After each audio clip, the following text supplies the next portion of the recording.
आज नरेंद्र मोदी और अमित शाह के लिए कयामत की रात है। और ये कयामत की रात उनके लिए कैसी कटने वाली है। कल का जो दिन है वो दिन नरेंद्र मोदी के लिए, अमित शाह के लिए खास तौर पर उनका भविष्य लिखने वाला दिन है। और ये मैं क्यों कह रहा हूं?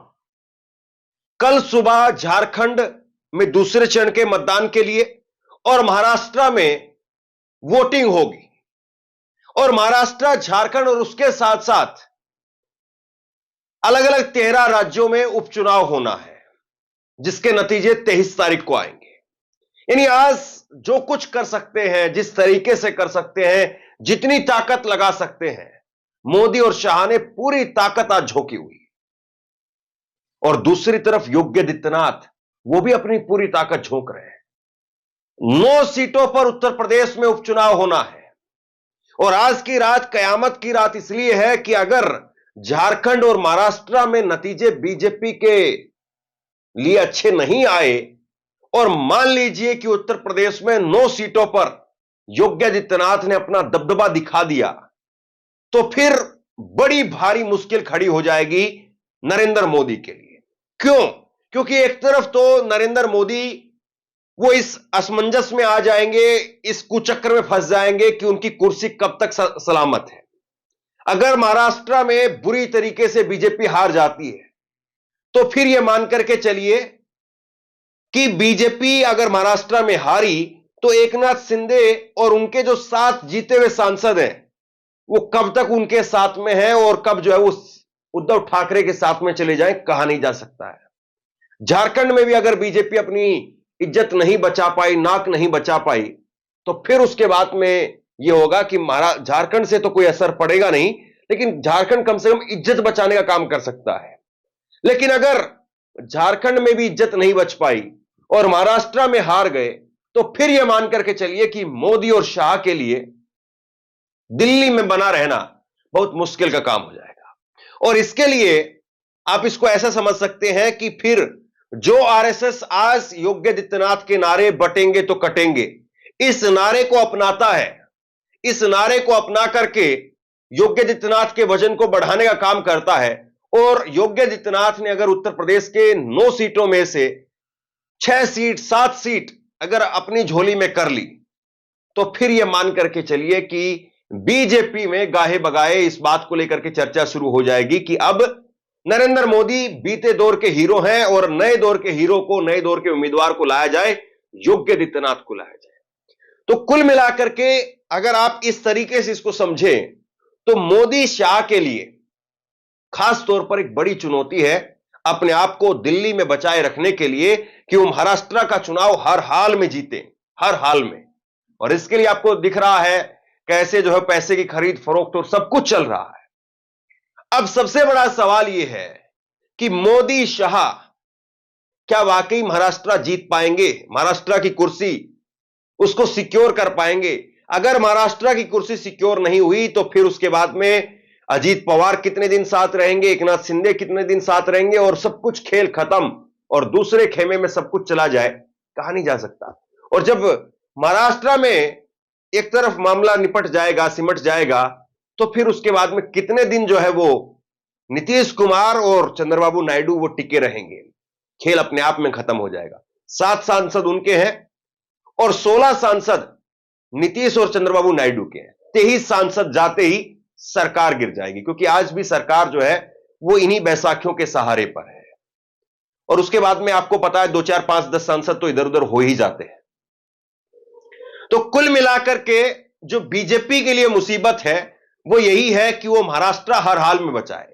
हरियाणा में जीत हुई, उससे केवल और केवल जो सुस्त पड़ गई थी बीजेपी, एक निराशा में डूब गई थी बीजेपी, उससे बीजेपी जरूर बाहर आ गई, लेकिन राजनीतिक तौर पर अपने आप को सिक्योर करना, ये करना, उसमें कोई हरियाणा की हार जीत का कोई असर नहीं था, लेकिन महाराष्ट्र से उसका असर पड़ेगा। अब मैं टाइटल में मैंने लिखा कि अमित शाह की नींद हराम है। ये क्यों लिखा? दरअसल मोदी के बाद अमित शाह अपने आप को देख रहे हैं उस कुर्सी पर, लेकिन मोदी और अमित शाह के बीच में अगर कोई घुसने की कोशिश कर रहा है या इन दोनों को क्रॉस करते हुए कोई ऊपर बैठना चाह रहा है तो वो है योगी आदित्यनाथ। और योगी आदित्यनाथ नरेंद्र मोदी को, जो अमित शाह को बाईपास करते हुए संघ की सीढ़ी पर चढ़ते हुए दिल्ली पहुंचना चाहते हैं। और जब इन दोनों राज्यों में अगर हार हो गई तो फिर खेल खत्म। यही सबसे बड़ी नरेंद्र मोदी की चिंता है कि किसी न किसी तरीके से जो है वो सरकार को बचाया जाए। देखिए, एक वक्त ये एक जो है वो दूसरे एंगल से अगर आप इसको देखने की कोशिश करें तो यह है कि जो जिस रास्ते से जाता है वो उस रास्ते को जानता है कि वो कैसे आया है, कितनों को धक्का मार के आया है, कितनों को नीचे गिरा करके आया है, कितनों के कंधों पर सिर को पैरों से कुचल करके आया है, वो सब जानता है। और उसको इस बात की भी चिंता रहती है कि मेरे पिछले वाले इसी रास्ते से आएंगे और जैसे मैंने किसी को कुचल करके आगे गया हूं, मुझे भी कोई कुचल करके आगे जाएगा। तो ये जो चिंता है ना, ये चिंता आप पुराने शासकों से, राजा महाराजाओं के दौर से आप देखेंगे कि अपने से ऊपर के या अपने से बड़े शासक को जो है वो जेल में डाल करके खुद गद्दी पर बैठ जाना और उसके बाद में अपने नीचे के जितने थे उनको या तो कटवा दिया, मरवा दिया, या फिर जो है उसका भी अंत एक दिन वही हुआ जो उसने किया था। ये एक नीति कह लीजिए आप, या एक रास्ता जो आपने वो खुद के लिए बनाया किसी और को रास्ते से हटाने के लिए, उसी रास्ते पर कोई और आता है और वो आपको हटा देता है। इस समय का चक्र कह लीजिए। तो कुल मिलाकर के आज नरेंद्र मोदी, वो देश में तो नहीं है, विदेश में है, G20 के सम्मेलन में वो पहुंचे हुए हैं ब्राजील के अंदर। लेकिन अब समस्या और सवाल वो ये है कि महाराष्ट्र में आज मोदी और शाह की बिल्कुल पूरी पैनी नजर लगी हुई है।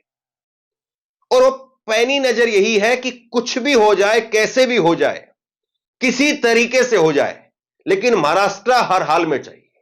झारखंड जो है बीजेपी उतनी ताकत नहीं लगा रही, इसीलिए झारखंड को हिमंता बिस्वा शर्मा के लिए वो छोड़ दिया गया कि आप ध्रुवीकरण करिए, हिंदू मुसलमान करिए और ये करके आप चुनाव को निकलवाइए। हिमंता बिस्वा शर्मा को आज यही एक टास्क दिया हुआ है कि आप झारखंड में हिंदू मुस्लिम करके आप निकालिए। और यही वजह है कि झारखंड में जो हिंदू मुस्लिम हुआ जिस तरीके से किया गया, तो उसके बाद में एक तरीके से जो है वो चीजें काम भी करती हुई नजर आई, कुछ चीजें वहां पर हुई भी हैं, लेकिन इतने ही ज्यादा लेवल पर वो चीजें कर दी गई, हिंदू मुस्लिम इतना ज्यादा कर दिया गया कि चुनाव आयोग को भी जो है वो उस पर कार्रवाई करनी पड़ी। एक वीडियो जो है बीजेपी ने जारी किया झारखंड के अंदर, और उसमें वीडियो में यह है कि एक परिवार है, आराम से बैठा हुआ दिखाई दे रहा है, अपना सुख चैन अच्छे दिनों में दिखाई दे रहा है, और अचानक से वो दरवाजे पर नोक नोक होती है, खट खट खट खट, दरवाजा खोलते हैं और दरवाजा खोलते ही उस वीडियो के अंदर दिखाया गया है कि भाई मुस्लिम ही मुस्लिम जो है वो आकर के घर में भर गए। ये इतना घिनौना वीडियो बनाया बीजेपी ने, मतलब कोई आकर के कहीं पर अब नहीं जो है वो बनियान टांग रहा है, कोई कच्छे टांग रहा है, कोई कुछ कर रहा है, कोई कुछ कर रहा है, कोई रसोई में घुस गया, कोई कहीं पर बेडरूम में घुस गया, कोई जो है वो बाथरूम में 4-4 5-5 लोग घुस गए। मतलब एक ऐसा दिखाया कि एक बिल्कुल शांत और बहुत शानदार घर था और उसमें मुसलमानों की भीड़ घुस गई और तहस नहस कर दिया। यह कहकर के जो है फिर उस वीडियो में आगे बताया जाता है कि आपने अगर उनको वोट दे दिया तो यही आपके घरों का हाल होगा। आखिरकार चुनाव आयोग को हेमंत सोरेन की पार्टी झारखंड मुक्ति मोर्चा, उनकी तरफ से रेगुलर जो है शिकायत गई, कांग्रेस की तरफ से रेगुलर शिकायत गई, उसके बाद में कार्रवाई करनी पड़ी उस पर।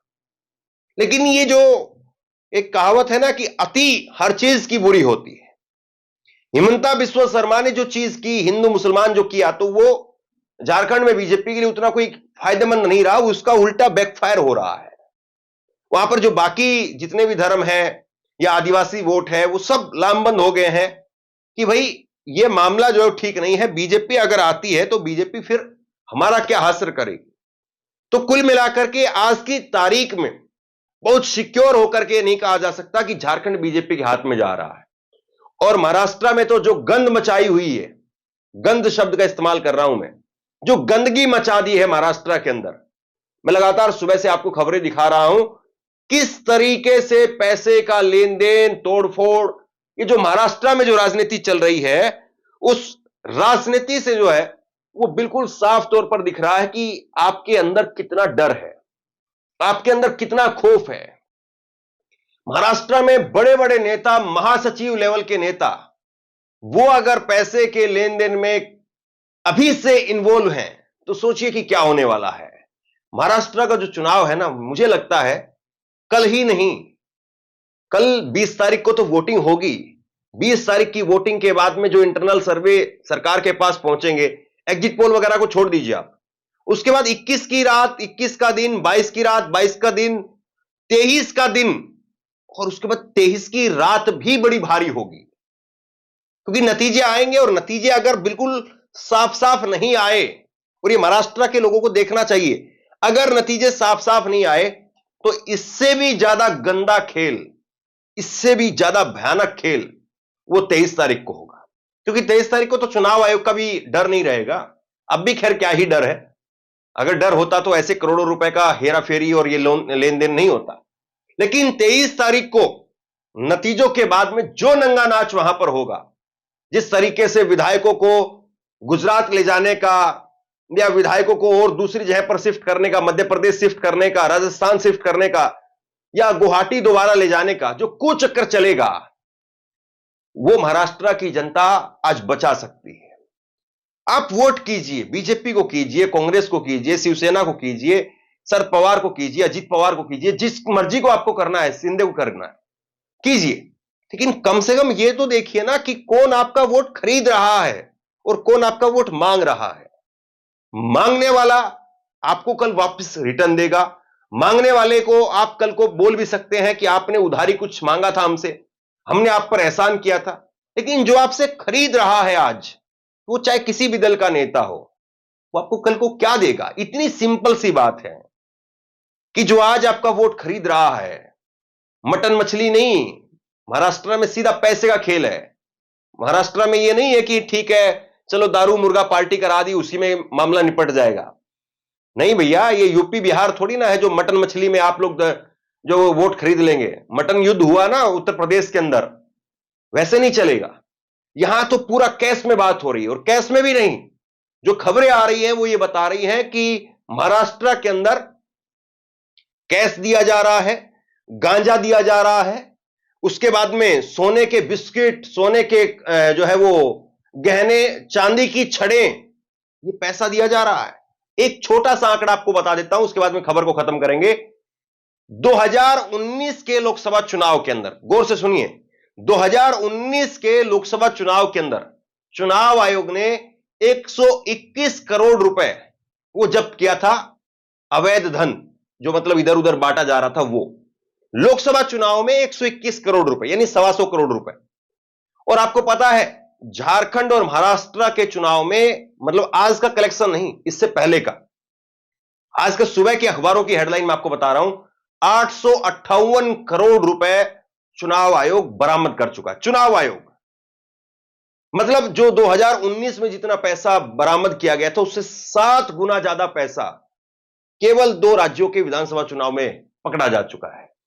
आप बताइए कि इतना नंगा नाच हो रहा है, मतलब लोकसभा चुनाव, पूरा देश का चुनाव, और उस लोकसभा चुनाव से भी 7 गुना ज्यादा पैसा चुनाव आयोग ने पकड़ लिया है। यह ऑफिशियली पैसा पकड़ा गया है, अनऑफिशियल तरीके से कहां कहां से कितना कितना पैसा गया होगा, अंदाजा लगाना आप लोगों के लिए आसान काम होगा। तो बहरहाल आज की रात उम्मीद करिए कि लोकतंत्र को जिताने वाली रात हो, लोकतंत्र को लूटने वाली रात ना हो, लोकतंत्र को खरीदने वाली रात ना हो, लोकतंत्र को रखेल बनाने वाली रात ना हो। आज की रात लोकतंत्र की रखवाली करने वाली रात हो, बहुत जरूरी है। और इसलिए महाराष्ट्र के लोग, झारखंड के लोग, या जहां पर भी उपचुनाव हो रहे हैं वहां के लोग अपना अपना मतदान बहुत सोच समझ करके करें। जिस भी पार्टी को दें, जिस भी मत जो है उम्मीदवार को दें, लेकिन कम से कम यह जरूर देखें कि वो आपका वोट मांग रहा हो, खरीद नहीं रहा हो। खरीदने वालों को दोगे तो आज ही अपने हाथ कटवा दोगे, पूरे 5 साल कुछ नहीं बोल पाओगे। और जो आज आपका वोट खरीदेंगे, सोचिए कि कल आपको किसके हाथों में वो बेचेंगे। तो बहरहाल उम्मीद की एक लो को कायम करते हुए महाराष्ट्र और झारखंड के लोगों से खास तौर पर अपील, बाकी जो होगा वो 23 तारीख को पता चलेगा। आप लोग क्या सोचते हैं नीचे कमेंट बॉक्स में लिख करके जरूर बताइए। इस वीडियो को शेयर कीजिए और इसी तरह की तमाम खबरों के लिए ऑनलाइन न्यूज इंडिया को सब्सक्राइब कीजिए। आपका बहुत बहुत धन्यवाद।